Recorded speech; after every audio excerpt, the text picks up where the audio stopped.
আজকে আমরা ক্লাস 10 এর ইউনিট 8.2 চ্যাপ্টারের নাম আয়নীয় ও সমযোজী বন্ধন এই চ্যাপ্টারটা পড়ব। তো এই চ্যাপ্টারটা শুরুর আগে বন্ধন কি এই কথাটা বলি। হ্যাঁ, বন্ধন হলো রাসায়নিক বন্ধন। বন্ধন অর্থাৎ রাসায়নিক বন্ধন। আমরা একেবারে প্রথমে পড়ব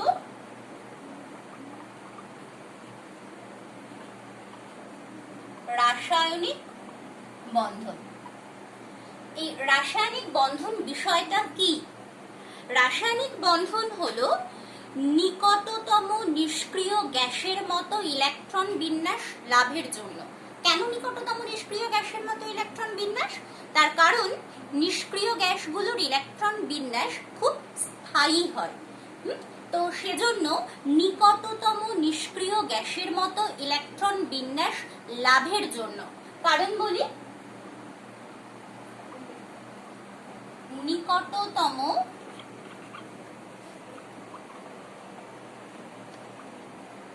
নিষ্ক্রিয় গ্যাসের মতো ইলেকট্রন বিন্যাস লাভের জন্য যোজ্যতা কক্ষের ইলেকট্রন দান এবং গ্রহণ অথবা যোজ্যতা কক্ষের ইলেকট্রনকে সমানভাবে ব্যবহার করে ইলেকট্রন জোড় গঠনের মাধ্যমে যৌগ গঠন করবার প্রবণতা দেখা যায় মৌলগুলোর মধ্যে। সেই প্রবণতাটাকেই বলা হয় রাসায়নিক বন্ধন। নিকটতম নিষ্ক্রিয় গ্যাসের মতো ইলেকট্রন বিন্যাস লাভের জন্য যোজ্যতা কক্ষের ইলেকট্রন বর্জন ও গ্রহণ অথবা যোজ্যতা কক্ষের ইলেকট্রন সমভাবে ব্যবহার করে ইলেকট্রন জোড় গঠনের ক্ষমতা, বা বলা ভালো ইলেকট্রন জোড় গঠনের মাধ্যমে একক বা স্বতন্ত্র অণু গঠন করবার যে ক্ষমতা, সেটাকেই বলা হয় রাসায়নিক বন্ধন। হ্যাঁ, তো এই রাসায়নিক বন্ধন অনেক রকম আছে, মূলত 3 রকম। সমযোজী বন্ধন, আচ্ছা এটা আমি মুছে দিই।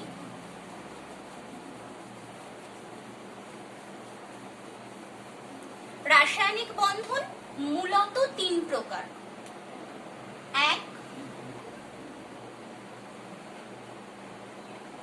আয়নীয় বন্ধন,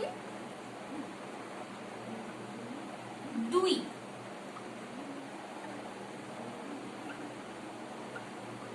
সমযোজী বন্ধন, আর 3 অসমযোজী বন্ধন। এছাড়াও আরো অনেক প্রকার বন্ধন আছে, মূলত 3 প্রকার: আয়নীয়, সমযোজী, অসমযোজী। আমরা ক্লাস 10 এ মূলত এই দুটো বন্ধন, আয়নীয় আর সমযোজী বন্ধন সম্পর্কে পড়ব। আজকে শুধু আয়নীয় বন্ধন সম্বন্ধে পড়ব। আমরা নেক্সট ক্লাসে আজকে শুধু আয়নীয় বন্ধন পড়ব, নেক্সট ক্লাসে সমযোজী বন্ধন পড়ব। তো আয়নীয় বন্ধনের সাহায্যে যে যৌগ গঠিত হয় তাকে আয়নীয় যৌগ বলা হয়। হ্যাঁ, আয়নীয় যৌগ কেন নামকরণ করা হয়েছে? আয়নীয় যৌগ নামকরণ এজন্যই হয়েছে যে এই যৌগে দুটো আয়নের অস্তিত্ব থাকে, একটা ক্যাটায়ন আর একটা অ্যানায়ন। তো এই আয়নীয় যৌগের ধর্ম, একদম প্রথমে আমি এই অংশটাকে লিখে ফেলেছি, আজ আমরা এইগুলো পড়বো। আয়নীয় যৌগের ধর্মের প্রথমটা হচ্ছে ভৌত অবস্থা। ভৌত অবস্থা, আয়নীয় যৌগের ভৌত অবস্থা কি হয়? আয়নীয় যৌগ শক্ত হয়, কঠিন হয় আর কেলাস কেলাসাকার হয়। শক্ত, কঠিন আর কেলাসাকার। আয়নীয় যৌগ কেন শক্ত, কঠিন আর কেলাসাকার হয়? একদম প্রথমে বলেছি যে আয়নীয় যৌগে দুটো আয়নের অস্তিত্ব থাকে, ক্যাটায়ন আর অ্যানায়ন। এই ক্যাটায়ন আর অ্যানায়ন গুলো শক্তিশালী স্থির তাড়িতিক আকর্ষণ বলের সাহায্যে যুক্ত হয়ে আয়নীয় যৌগ গঠন করে।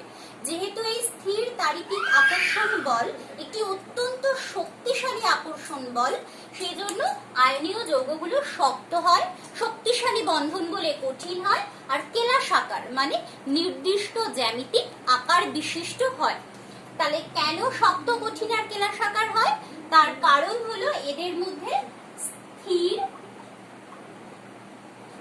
তাড়িতিক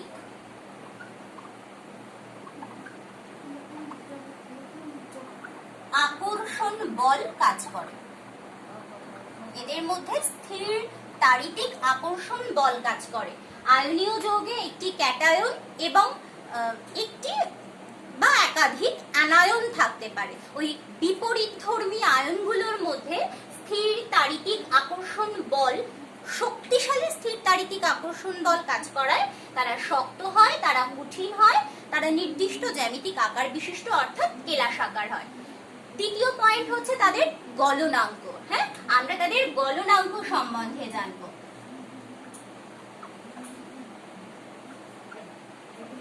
যেহেতু আয়নীয় যৌগের মধ্যে আয়নীয় যৌগের উপাদান অর্থাৎ ক্যাটায়ন আর অ্যানায়নগুলোর মধ্যে শক্তিশালী স্থির তাড়িতিক আকর্ষণ বল কাজ করে, সেজন্য তাদের গলনাঙ্ক উচ্চ হবে, অর্থাৎ তারা উচ্চ গলনাঙ্ক বিশিষ্ট কঠিন কেলাসাকার যৌগ হয়। পরেরটা হচ্ছে তাদের তড়িৎ পরিবাহিতা। তাদের তড়িৎ পরিবাহিতা। আয়নীয় যৌগগুলি যখন কঠিন অবস্থায় থাকে তখন তো তাদের বিপরীতধর্মী আয়নগুলোর মধ্যে শক্তিশালী স্থির তাড়িতিক আকর্ষণ বল কাজ করে, তাই তারা তড়িৎ পরিবহন করতে পারে না। এমনকি উচ্চ বিভব প্রভেদ প্রয়োগ করা সত্ত্বেও আয়নগুলোর মধ্যে খুব একটা আপেক্ষিক সরণ দেখা যায় না, তাই কঠিন অবস্থায় আয়নীয় যৌগরা তড়িৎ পরিবহন করে না। এবার গলিত অবস্থায় বা জলে দ্রবীভূত অবস্থায় তারা ক্যাটায়ন আর অ্যানায়নে ভেঙে যায়। যে ক্যাটায়ন আর অ্যানায়নগুলো শক্তিশালী আকর্ষণ বল দ্বারা যুক্ত হয়ে কেলাস গঠন করে, সেই আকর্ষণ বলটা গলিত অবস্থায় বা জলে দ্রবীভূত অবস্থায় ভেঙে যায় বলে তখন তারা তড়িৎ পরিবহন করে। তাহলে কঠিন অবস্থায় তড়িৎ পরিবহন করে না, আর গলিত বা জলে দ্রবীভূত অবস্থায় আয়নীয় যৌগরা তড়িৎ পরিবহন করতে পারে। লাস্ট পয়েন্ট হচ্ছে দ্রাব্যতা। আয়নীয় যৌগগুলির দ্রাব্যতা। হ্যাঁ, আয়নীয় যৌগগুলি সাধারণত নন পোলার দ্রাবক, মানে অধ্রুবীয় দ্রাবক, তাতে দ্রাব্য নয়। অধ্রুবীয় দ্রাবক কারা? বেনজিন, ক্লোরোফর্ম, কেরোসিন, এরা হচ্ছে অধ্রুবীয় দ্রাবক।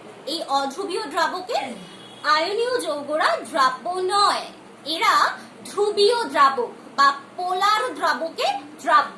তাহলে এরা কিসে দ্রাব্য? এরা পোলার দ্রাবকে দ্রাব্য। আয়নীয় যৌগগুলি পোলার দ্রাবকে দ্রাব্য। এবার পোলার দ্রাবক কারা? জল। হ্যাঁ, জল একটি পোলার দ্রাবক, অর্থাৎ যারা আবার নিজেরা আয়ন মানে আয়নের অস্তিত্ব আছে যাদের মধ্যে, যাদের দুটো পোল মানে দুটো মেরু ক্যাটায়ন আর অ্যানায়নে ভাঙতে পারে, তারা হচ্ছে পোলার দ্রাবক। একটা পোলার দ্রাবকের উদাহরণ হলো জল। তো আয়নীয় যৌগগুলি এই পোলার দ্রাবকে দ্রাব্য। তাহলে আমাদের প্রথম অংশ যেটা ছিল আয়নীয় যৌগের ভৌত অবস্থা, গলনাঙ্ক, তড়িৎ পরিবাহতা, দ্রাব্যতা, এইটা পড়া হলো। এবার হচ্ছে যোজ্যতার ইলেকট্রনীয় তত্ত্ব। যোজ্যতার ইলেকট্রনীয় তত্ত্বটা একটু বলি।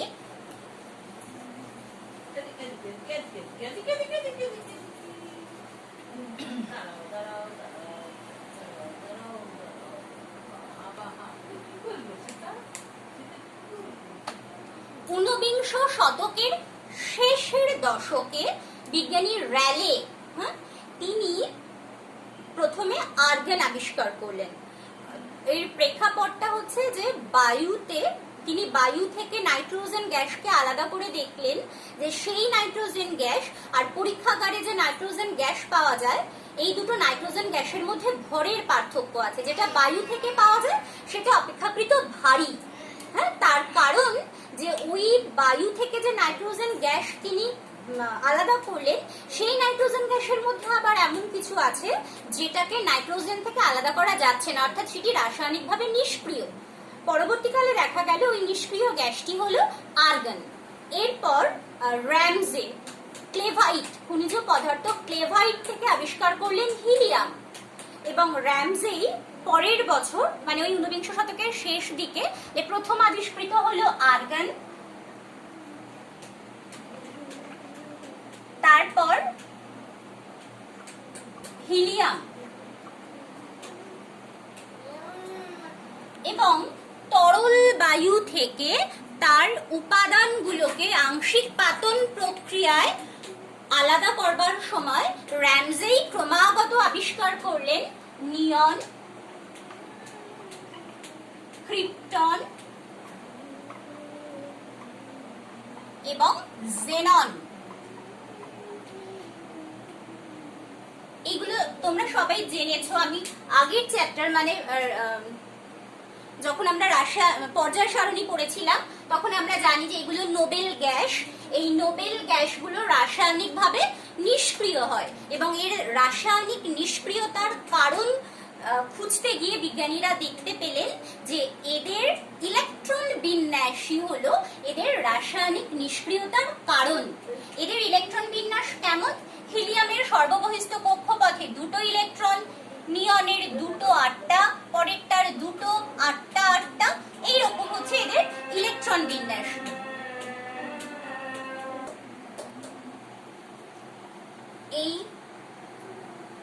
এই গ্যাসগুলির ইলেকট্রন বিন্যাসই এদের রাসায়নিক নিষ্ক্রিয়তার কারণ, এবং অন্যান্য মৌলগুলি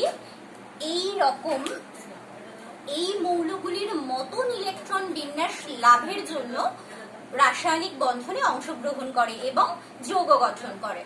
অন্যান্য সমস্ত মৌলগুলো নিষ্ক্রিয় গ্যাসের মতো স্থায়ী ইলেকট্রন বিন্যাস পাওয়ার জন্য তারা রাসায়নিক বন্ধনের মাধ্যমে যৌগ গঠন করে। এই হচ্ছে যোজ্যতার ইলেকট্রনীয় তত্ত্ব। এরপর আমরা যেটা পড়ব সেটা হলো অষ্টক সূত্র ও দ্বৈত সূত্র। 3 নাম্বার পয়েন্ট আমরা এবার পড়ব অষ্টক সূত্র ও দ্বৈত সূত্র।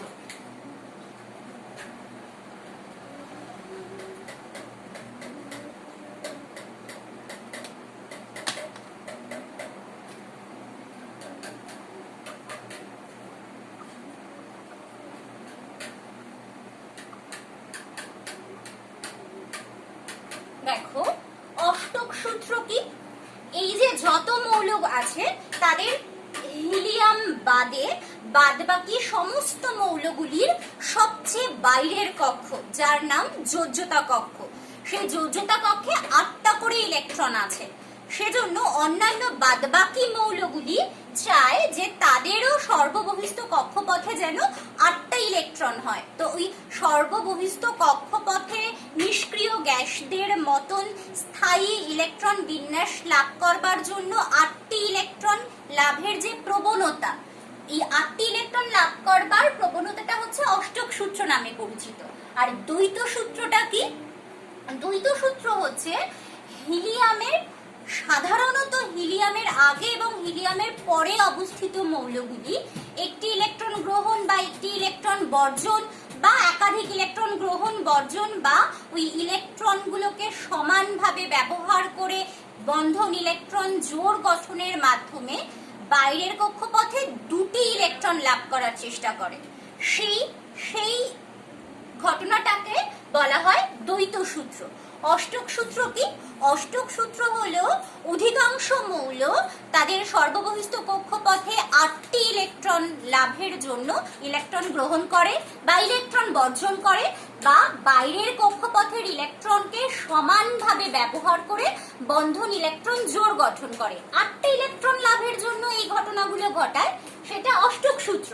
আর যারা হিলিয়ামের আগে এবং পরের মৌল, তারা তাদের সর্ববহিস্থ কক্ষপথে 2টো ইলেকট্রন লাভ করার চেষ্টা করে, তো সেটা হলো দ্বৈত সূত্র। এরপর হচ্ছে আয়নীয় বন্ধনের কোসলের ধারণা।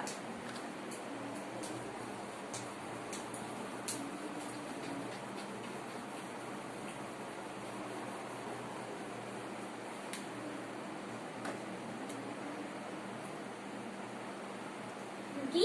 কোসলের ধারণা। আমরা আজকে তো শুধু আয়নীয় যৌগ পড়ছি বা আয়নীয় বন্ধন পড়ছি, তো সেই সম্পর্কিত কোসলের ধারণা। কোসল একজন বিজ্ঞানী, তিনি বললেন যে NaCl বা অন্যান্য যৌগ যাদের ক্ষেত্রে এই আয়নীয় বন্ধনের অস্তিত্ব পাওয়া যায়, বস করো,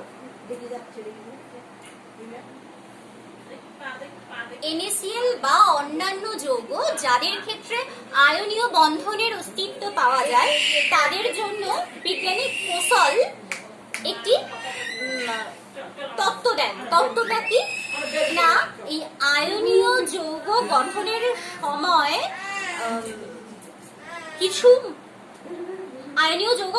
সময় কিছু মৌল তারা তাদের সর্ববহিস্থ কক্ষপথ থেকে ইলেকট্রন বর্জন করে ক্যাটায়নে পরিণত হয়। হ্যাঁ, আমি কোসলের ধারণা বলছি। কোসল কি বলেছিলেন না, আয়নীয় যৌগ গঠনের সময় কিছু মৌল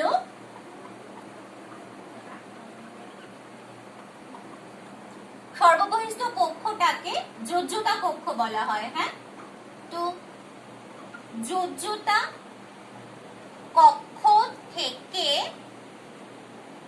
ইলেকট্রন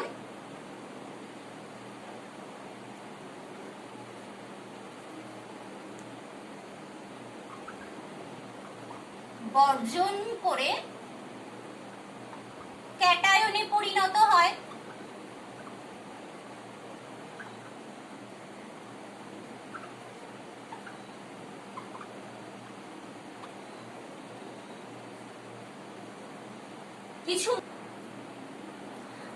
কিছু মৌল যোজ্যতা কক্ষে ইলেকট্রন গ্রহণ করে, আর কিছু মৌল যোজ্যতা কক্ষে ইলেকট্রন গ্রহণ করে অ্যানায়নে পরিণত হয়।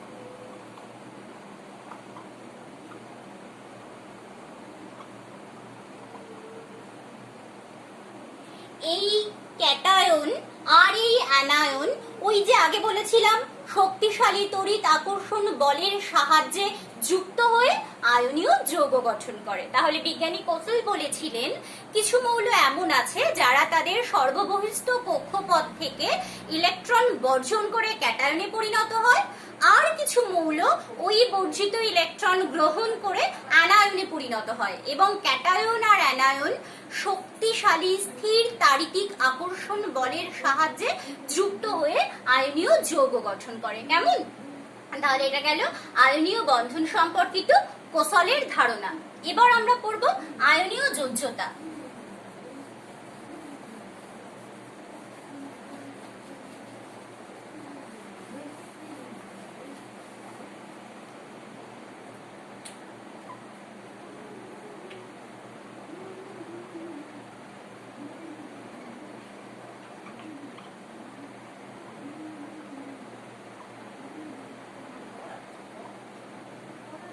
আয়নীয় যোজ্যতা। আয়নীয় যোজ্যতা কি? আয়নীয় যোজ্যতা হলো এই যে সর্ববহিস্থ কক্ষপথ থেকে মৌলগুলো নিকটতম নিষ্ক্রিয় গ্যাসের মতো স্থায়ী ইলেকট্রন বিন্যাস লাভের জন্য সর্ববহিস্থ কক্ষপথ থেকে ইলেকট্রন বর্জন করে ক্যাটায়নে পরিণত হয়, এবং অন্য কিছু মৌল সর্ববহিস্থ কক্ষপথে ইলেকট্রন গ্রহণ করে অ্যানায়নে পরিণত হয়। এই ক্যাটায়ন এবং অ্যানায়ন এরা আবার ওই শক্তিশালী স্থির তাড়িতিক আকর্ষণ বলের সাহায্যে যুক্ত হয়ে যে যৌগ গঠন করবার ক্ষমতাটা দেখায়, সেই ক্ষমতাটার নাম হচ্ছে আয়নীয় যোজ্যতা। আয়নীয় যোজ্যতা হলো আয়নীয় বন্ধন গঠন করবার ক্ষমতা।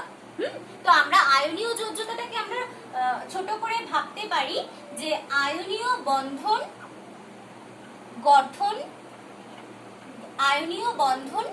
গঠন করার ক্ষমতা, এটাকেই আমরা বলবো আয়নীয় যোজ্যতা।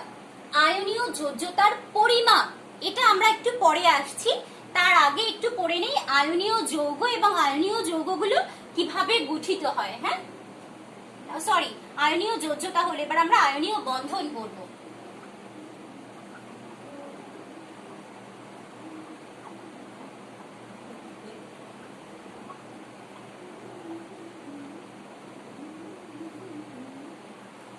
আয়নীয় যোজ্যতার সাহায্যে যে আয়নীয় যৌগের মধ্যে যে বন্ধন গঠিত হয় সেটাকেই বলবো আয়নীয় বন্ধন। তাহলে আয়নীয় যোজ্যতার সাহায্যে আয়নীয় যৌগগুলোর মধ্যে যে বন্ধন গঠিত হয় সেটাকেই আমরা বলবো আয়নীয় বন্ধন। আয়নীয় বন্ধন কিভাবে গঠিত হয় তার একেবারে শুরুর কথাটা বলি। দেখো, আমাদের সব থেকে পরিচিত একটা আয়নীয় যৌগ হলো NaCl। হ্যাঁ, আমাদের সব থেকে পরিচিত আয়নীয় যৌগ NaCl। NaCl এর মধ্যে দুটো মৌল আছে, একটা Na আর একটা Cl।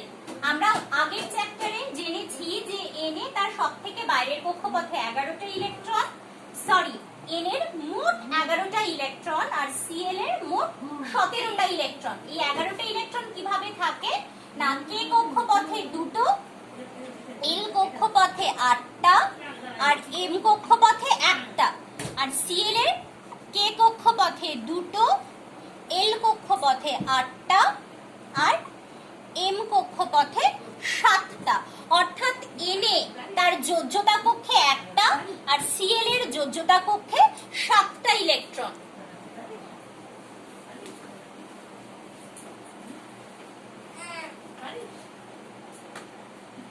দেখো, Na আর Cl, N এর হচ্ছে 2টো, 8টা, 1টা, Cl এর 2টো, 8টা, 7টা। এই হলো এদের ইলেকট্রন বিন্যাস। আমি শুধু সব থেকে বাইরের কক্ষপথের ইলেকট্রনগুলোকে দেখাবো। N এর বাইরের কক্ষপথে 1টা আর Cl এর বাইরের কক্ষপথে 7টা ইলেকট্রন। নিকটতম নিষ্ক্রিয় গ্যাসের মতো ইলেকট্রন বিন্যাস পাওয়ার জন্য Na কি করবে, যদি একটা ইলেকট্রন ছেড়ে দেয় আর সেই ইলেকট্রনটা যদি Cl নিয়ে নেয় তাহলেই তো দেখো এর কতগুলো হলো, 2টো আর 8টা, আর Cl এর হলো 2টো, 8টা, 8টা।